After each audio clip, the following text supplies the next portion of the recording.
And piano can be a life changer. I guess any musical instruments. Music, just Get music, off, art. get I off paint, I Instagram. paint and draw as well, and Yeah. it's so cathartic. You just get immersed in, because like I mean, I'm an accountant, right? So it's numbers. So I want to kind of tap into that other side of the creative side. So Right. art, music, I'm very active as well. So like you kind of have to tap into every single facet of your life.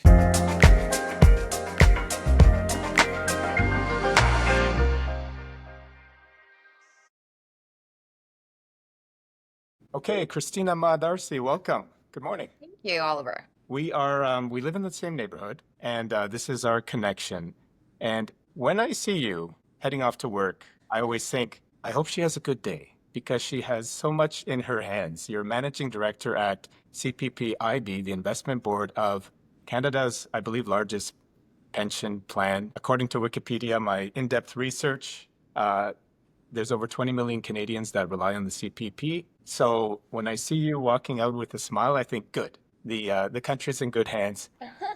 How do you, heading into work every day with that level of responsibility, is it motivating? Is it daunting? Is it a sort of a combination of all of the above? What do you feel heading into work and kind of the scope of really the responsibility that's in your hands and in the hands of the senior leadership at CPPIB? Great question.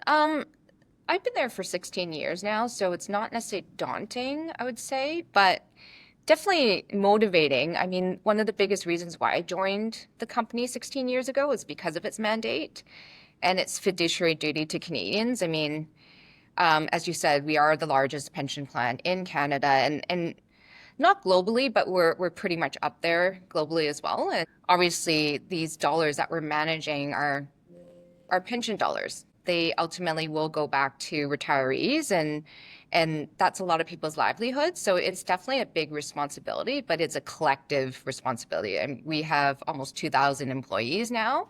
And Mhm. when I initially started, it was about just under 800. So it's really grown Wow. quite rapidly. But that said, it's a pleasure and an honor to be able to work for a company of not just the size, but magnitude, but more so what we're doing for on behalf of 20 million Canadians, as you mentioned. So Mm. definitely grateful. And so when I get up every day, I'm just happy to do my best and do my best work and motivate my team. Mhm. Yeah, and just do the best I can be. Sounds like you're a lifer. I mean, number one, you're dealing with pensions, so I would think you want to kind of see things through. And I also have trouble picturing you like moving on to a role, say, in a 10-person company. I think that would be a bit of a possibly a letdown. So is it fair to say that you're in it for life? Know about that. I mean, I am surprised that I've been here for 16 years, and the big reason why I've been here for so long, beyond what I've just discussed, is I've done maybe 6 different jobs within the company. Hmm. So I think if I were in one specific role for the last 16 years, I probably would have sought out something else, either internally or externally. So I think I wouldn't, you never know what life is going to bring. I wouldn't say that I eventually might go to a smaller company. It's different. I've been at small companies and you see more end to end Mhm. and you can follow things through. Whereas in a larger company, you're doing one specific thing or you're managing one specific thing. So it's very different. It's not necessarily better or worse. It's just different. So I think Mhm. I don't necessarily include seeing myself going into a smaller company. I think that might be in the future. Who Mhm. knows? Yeah, we'll see. I My impression of these various huge pension funds in Canada is this is one of the few elements of it. I don't even know if you can call it government, but um, organizations at the national level, let's call it, that are really functioning well. At least that's my impression. I think that's the impression of most Canadians as well. So hats off to that. And I guess that's a lead in into a question I've asked all the people I've interviewed so far, and that is AI. Is AI kind of the talk of the boardroom? Is it something seen that's more in the background? I believe you're not so much on the investment side. but on the internal functioning of the CPPIB, is this a hot topic? So just for some color, I'm not on the investment side, but I do support an investing I department. see. So I'm not an investor, but I see the investing every day. So I'm quite close to that. And Mhm. AI is absolutely at the forefront of the entire company. It's not just a department. Mhm. We see our company as an an institution that wants to be innovative, um, and at the forefront of disruptive technology. We believe that whatever competitive edge we can get on the investing side, and as well as obviously the supporting end, can make us better, Mhm. can help reduce costs, can help increase our returns. So anything that's additive to that, we are absolutely at the forefront of that. And when I say that, we're definitely playing around with machine learning. We're doing a lot of algorithmic trading. Beyond that, we do a lot of fundamental bottoms up trading, which is your traditional research where you're really trying to get down to the fundamentals of the company, trying to decipher whether or not there are investment opportunities there. Mhm. But we're now kind of dabbling into the more quantitative side, which does involve AI and obviously a lot of coding of algorithms and trading programs that are taking those fundamental insights and translating into a more quantitative trading strategy. So AI is not just, I mean, you hear a lot about AI improves accuracy, efficiency, um, but it also can drive better decision making. And it's been extremely helpful to me personally in my day-to-day work, as well as it also creates capacity for individuals to work on more value add, more impactful things, as opposed to more kind of repetitive, rule based Mhm. activities and processes. So on that slide, it's not just the investing side, but I think the whole kind of end to end process is definitely impacted positively by AI. Obviously, there are governance compliance issues around that, but we navigate that pretty well. That's the topic intrigues me as well. My last guest, Hector Gamez, he's a CFO for a US based tech company. And he echoed a lot of what you just said in that he doesn't see it as a threat to his position or really those around him, so much as a tool to leverage. And so the element of risk he sees in those that don't take advantage of that leverage. And he has, I think, some similarities in background to you. And so I'm trying to, just like I think everybody, wrap my head around what the future brings. And something that brought it home recently is this very platform we're using to record this conversation. At the click of a button, it allows you to remove all the so-called dead spots. And we had a bit of a laugh about that pre-recording. That it almost error-proofs the process. Is it fair? Speaking of I don't know. Yeah, I think we're around the same. We're in the same age bracket. Let's say. Do you remember Yeah. when the internet was the hot new thing? There was a real fear factor back then. Let's take it back to the mid '90s. First of all, I remember stopping at a Grand Toy bookstore, and there's a book that caught my eye. It was about what is the internet and what does it mean for us? Because I couldn't even wrap my head around, say, even doing a transaction online. We went from the Stone Age to online shopping within, it felt like a split second. And I wonder if there's elements of that or something we could draw from that today, because we all seem to be wrapping our head around AI. And perhaps the way to look at it is not so much as an immediate threat, but hey, how can I, in my position, leverage this as a tool? So I think,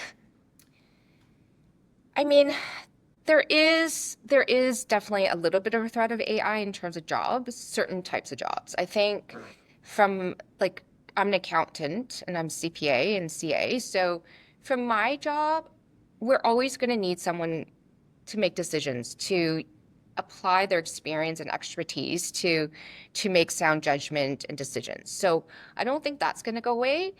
What I mentioned earlier is what I think is potentially a threat and a benefit in a way is removing kind of those repetitive rule-based procedures, that Yes. definitely is a threat to like more junior roles in terms of individuals that are just kind of doing more repetitive activities.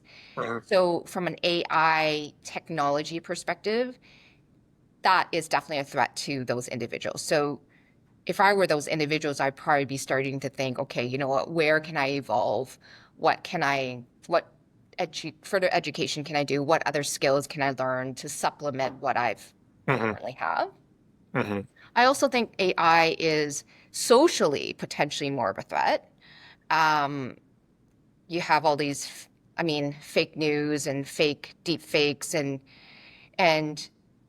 AI now can mimic your voice and and like recordings of you could go out there, pictures, fake pictures of you could go out there. And like I think it's not just AI, social media. I'm not on social media, so I'm gonna probably go on Of a course little you. bit of a rant here, but the reason why I'm not on social media, and I think this is part of technology, is that it connects people, but at the same time, it really depletes people's mental health.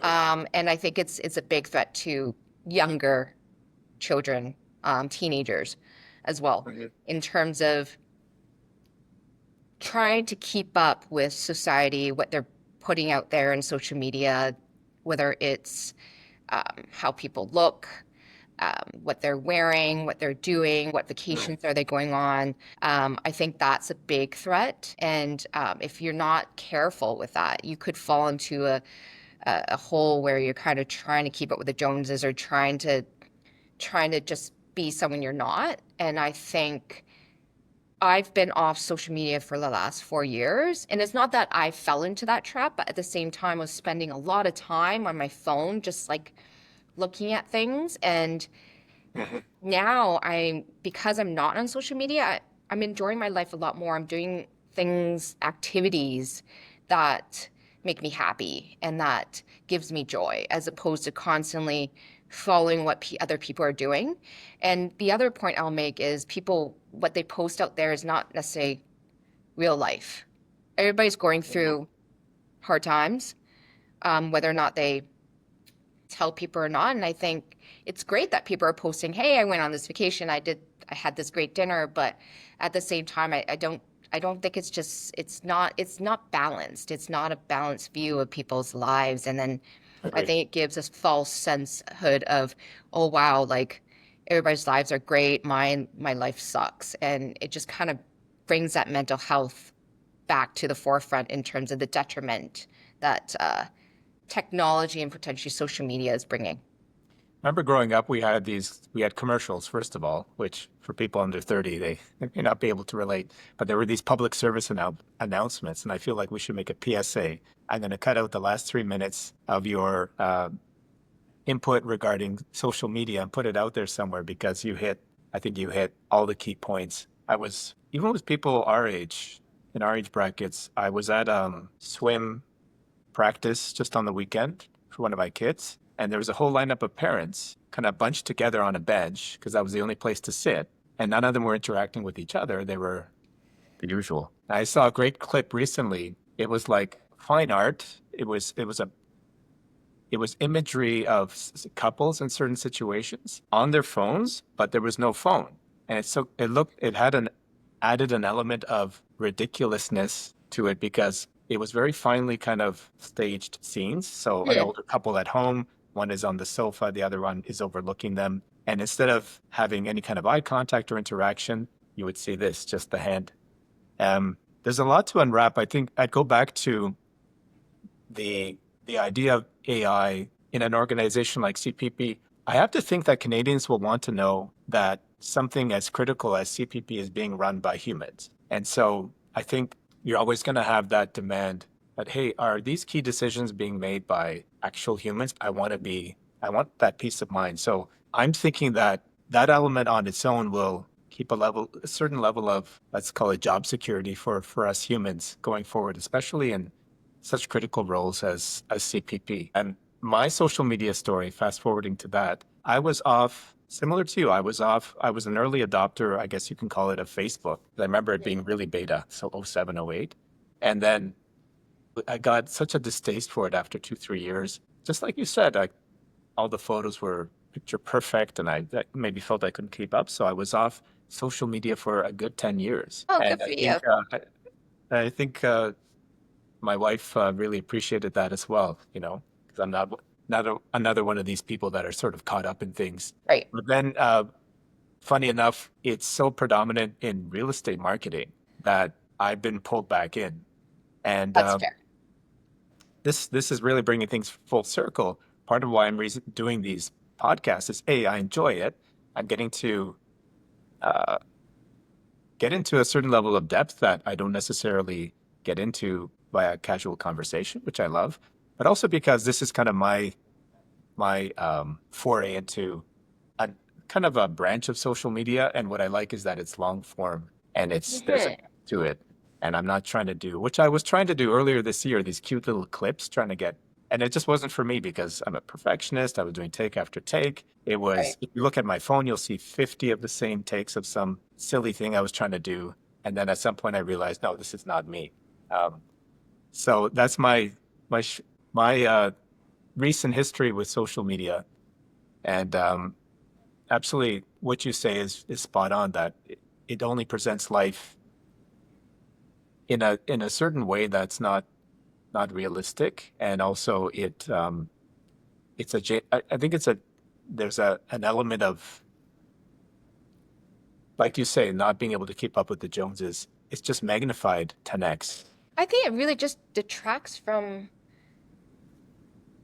like things that used to fill our day and give us joy, having conversations, hanging Mm. out with people, doing sports, just getting out there and just doing things and being active. Like I just feel like sometimes I'll go to dinner and I'll see a couple and as you said, they're not interacting. They're just both of them are on their phone. And I often kid around with whoever I'm with at the time saying, hey, I wonder if they're messaging each other, you know?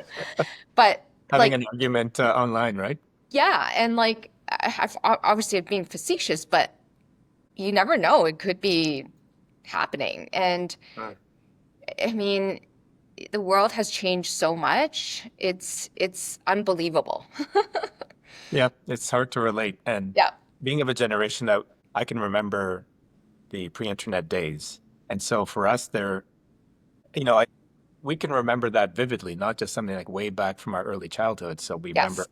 life as teens, for example, we were tied to a landline and cell phones were exotic and just fancy businessmen had them, right? You volunteer. So a big part of why I'm who I like to interview is I think Toronto is less kind than it used to be. There's all sorts of reasons. I think traffic doesn't help, and um, what we had to live through with COVID and the lockdowns doesn't help. But I always like to see people giving back at some capacity. So you're a volunteer at Mary Center.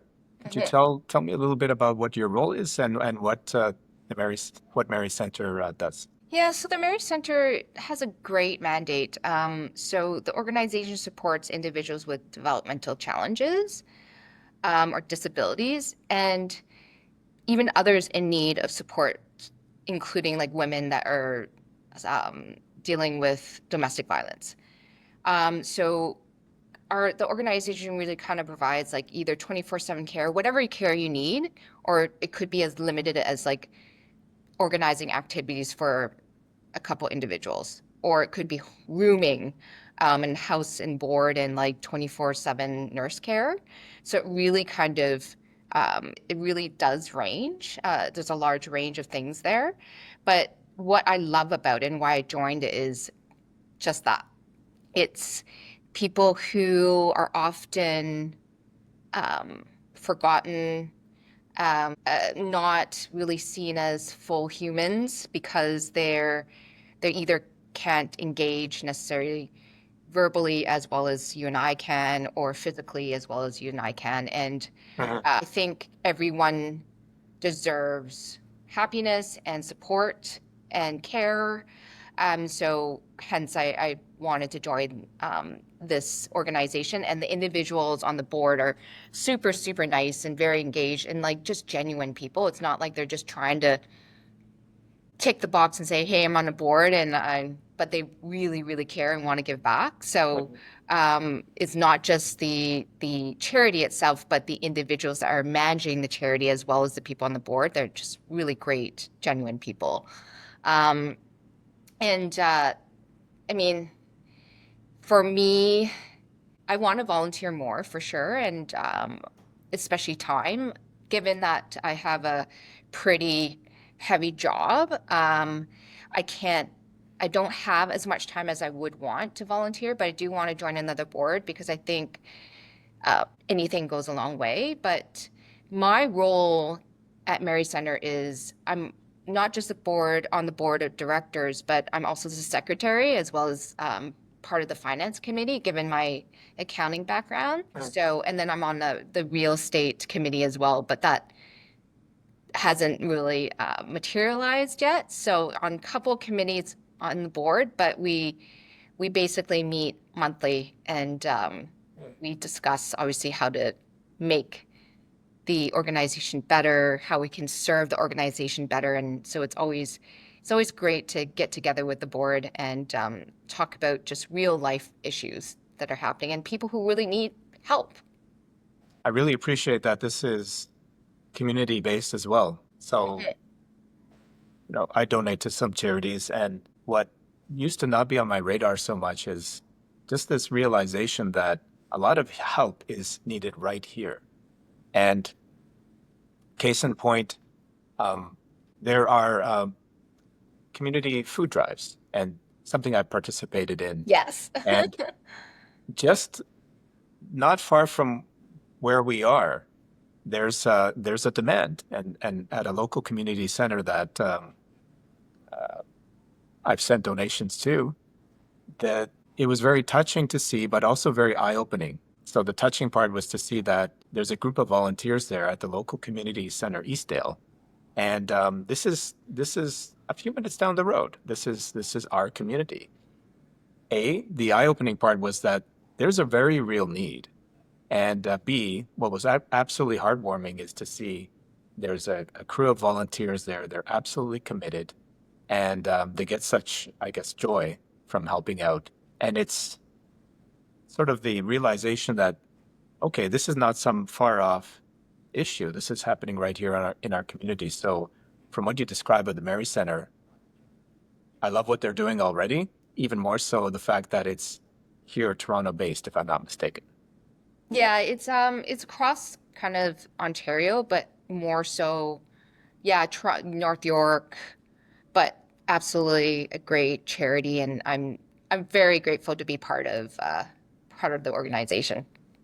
Oh, that's wonderful. And is it, do they take donations? Yes, they do.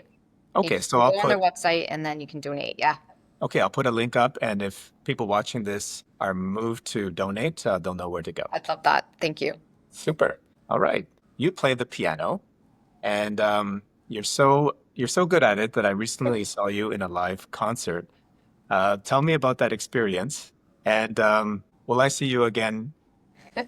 Will I see you in concert again going forward, or was that a one-time sort of treat? I don't know. I think it was a one-time thing. I was so nervous. So I've been playing piano since I was pretty young, and I did go up to grade 10 when I lived in Vancouver. And then when I moved here, my piano was in Vancouver, and I honestly haven't played in 23 years. I just picked it up last summer again.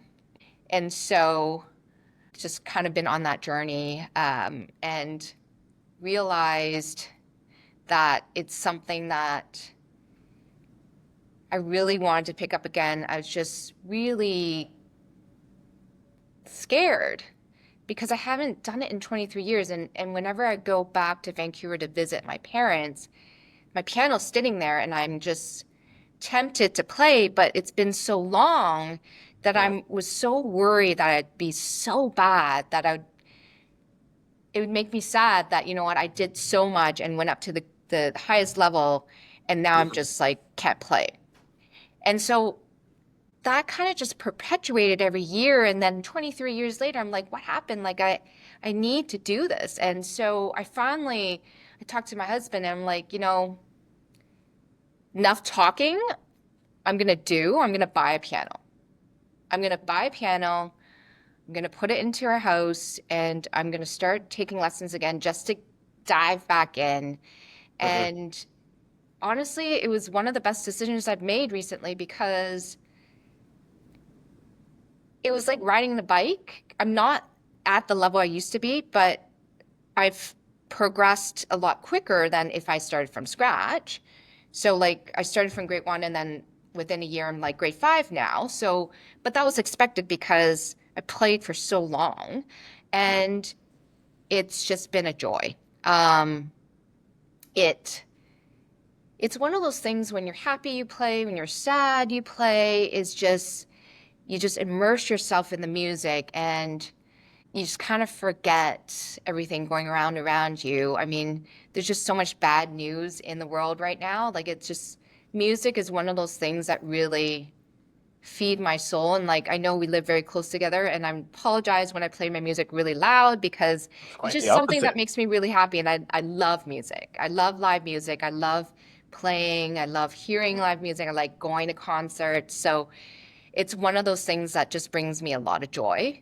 Mhm. So yeah, but in terms of, I'm not going to be performing in the next recital, and I don't know. I'm not sure if I will going forward. You did it.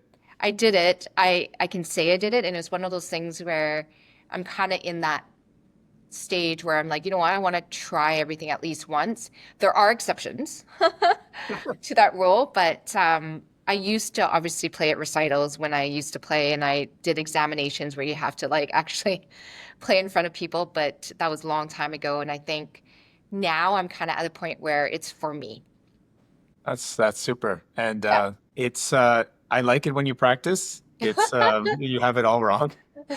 I guess the turning point was getting that piano into your house and it's there. And I like how you framed that there was a certain level of sadness when you went to visit your parents and the piano sitting there and it's this sort of opportunity lost. And kudos to you for taking it, kind of taking that to heart and getting back into lessons. And I went down the same path, not to the same extent, but I did a few of those examinations at the Royal Conservatory.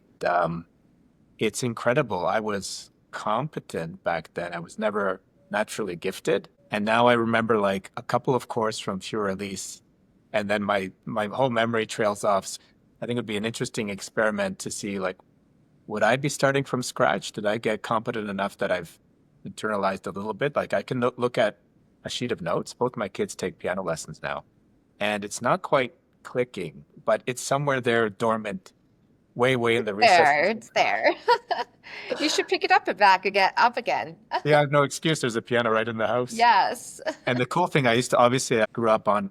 I'm making myself sound like I'm 100 years old between this internet talk and all that, but it was not a digital piano. It was a piano, and there was one volume you could play at. It's not like you could play at 11 p.m. and not get booted out of the house. So I like the volume button on these newfangled pianos. I actually am the flip side. Like I have my acoustic piano at in Vancouver and I have a digital piano here because I just don't have room for acoustic piano, but Mhm. I'd love to have an acoustic piano here. It then nothing compares to it. Put it It's on your ground floor. that. Hmm? Put it on your main floor, and you'll have two. I don't have room. You'd We'll be make surprised I room. don't have room. All right, some rapid fire questions for you. Sure. Is there okay, is there a quote or mantra that you live by, or are you sort of more seat of your pants? No, I tend to be a very positive, go lucky, go whatever, like Happy happy go lucky. person. Hmm. So I probably live by, I really believe in hope. I think there's hope. Everybody should have hope. So the quote I will put out there today, and it changes by week, by month, but Hmm. the quote I am holding on today is hope is being able to see that there is light despite all the darkness. And the reason why I've quoted this one is, again, I think I said earlier, there's a lot of bad news out there. I try to read the news and I try to watch the news on a daily basis. Sometimes I'll have to turn it off because it's just a lot of bad, but then you see a lot of good. And how I try to live my life is treating people like you want to be treated and just being smiling at people when you see them on the street. When someone stops to, when today someone stopped in a car to let me go by and I waved at them. Like it's just little gestures that can go a long way and make other people happy, and hopefully they carry that to others within their day, and it just kind of is a positive cycle, and I hope that carries. But I think people are just so wrapped up in their go go go, like I need to get to point A right now, and not really stopping. Like I walk to and from work every day and I try to take in the sun, the flowers, the trees, people, versus kind of just charging ahead and just ignoring everything, and Uh-huh. your life just passes you by, and it's more about being grateful and being present in the moment, I think. So Very wise words. And the city, like I mentioned earlier, the city needs more of this, and it's absolutely infectious. So good on you with the smiles. What is one thing about you that people that even those that are close to you might not know? I think most people are probably surprised to learn, like, I'm an I'm an introvert, so I I think about things very deeply, and I think a lot, and I reflect a lot. Um, and I might come across really kind of lighthearted and laid back. I am, but I do have this quiet inner drive and introspective side that not everybody ever sees at first, and I don't necessarily show that to everybody. Any any books you could recommend? Big reader. I think I've read like 50 books so far this year. There's a lot of books that I like, but I Say love that. sci-fi. Sci-fi is probably my favorite. So I would say one book that really touched me and really stayed with me, and I've read it several times. I've listened to the audiobook, is Project Hail Mary by Andy Weir. It it's just a great sci-fi book in terms of it has heart, it has humor, just has it has a lot to it. It's not just like an action kind of like space novel. So, I'm going to take this recommendation to Lena, my wife, because she's in a book club and half the oh, books they read, yeah, you should join up. But I think you should join number one because you might have fun with it. But number two, the book recommendations. I might get in hot water for this, but half the books they read seem to be sad, depressing.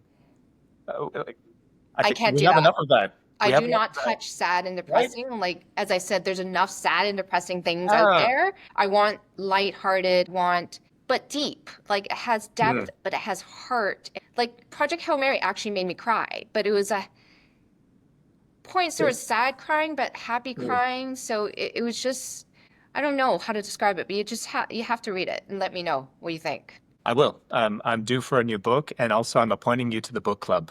Ah, okay. I don't have any choice in the But matter. if they read sad stuff, I don't know if I'm going to be a good candidate. That's why I'm sending you there to override their decision making. Um, Christina, thank you so much for your time today. My takeaways are okay, CPP is in great hands, so I hope you stick around for a few more years anyway. AI is not necessarily coming to take over. Use it as a tool, leverage it, and maybe if you're in an at risk position, take steps to mitigate what might come about, but at the same time, don't take it as, don't have a fear factor for it.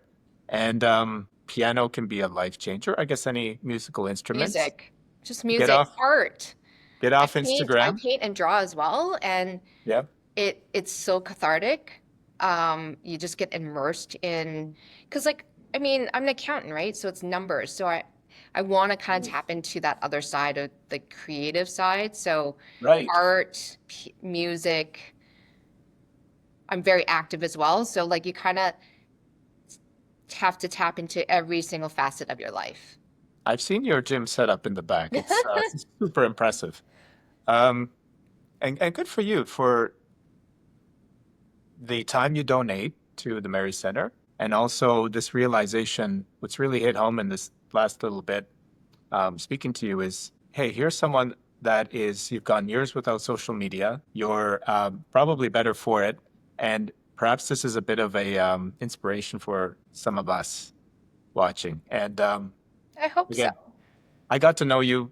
We live in the same neighborhood, close to each other, and I got to know you, I think, 10 times more than I did before. So there was that element as well that I I really enjoyed appreciate that. our Yes. chat today.